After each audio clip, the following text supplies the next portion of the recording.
lipat ako sa akon niya nga chimpo. Kaya puro na lang ako ya obra nga obra. Subong mga madam, welcome na naman sa ako naman nga channel. Madam Manicurista on duty na. Ay pakilala ko naman sa inyo subong ako nga kliyente naman nga. Ang iya nga kuko may fungus di. Ginakorek ko ni siya bulngon na naman kag kortihon na naman sang tadlong korte. Muni ang obra sang manicurista. Magpinlo sang kuko, magkorte, tadlongon ang kakiwi nga kuko. Ti ang ining iya kuko subong kakiwi ti ato naman ni siya square.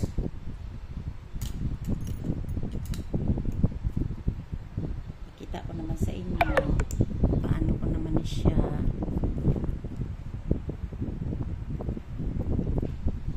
pinluan. Kaya dugay-dugay ko naman ni siya nga wala madakpan ti subong madakpan na higit kami ni madam ko. Lapitay man lang kami ni tani balay pero galing kay ti ang ako niya nga lakat sa kada adlaw sako-sako man ko ti pa hindi na kami kung kisa magtinabuay sang among mga schedule. Ti amo ni subong nagkinit-anay kami ang yako ko amo na ni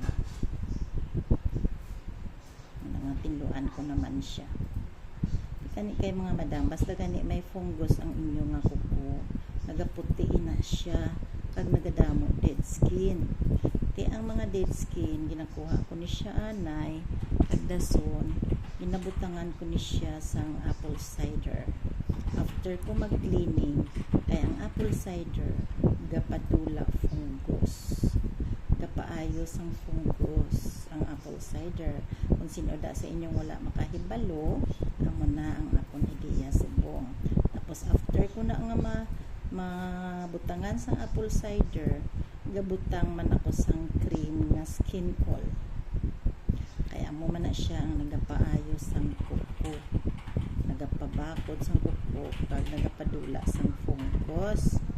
Amo na akong mga sikreto nga hindi git secret kay ginasugid ko man.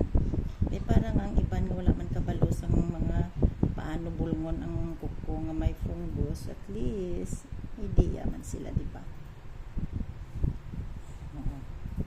Di kun hindi kamo kakuha sina sang inyong kuko nga may mga fungus, welcome man ako.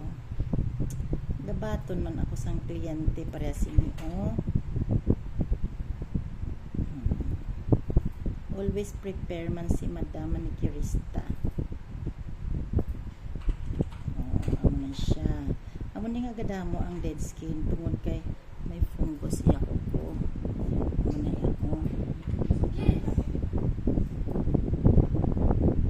Kay kung may fungus imo kuko, ang imo nga ang tubo niya gapasulod sa idalo.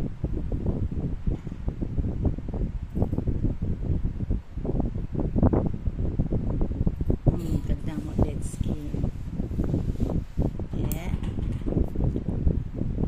Amo na ang ako niyang ginahimo sang mga kuko. Ginatinluan kag ginabulong. Kag kinahanglan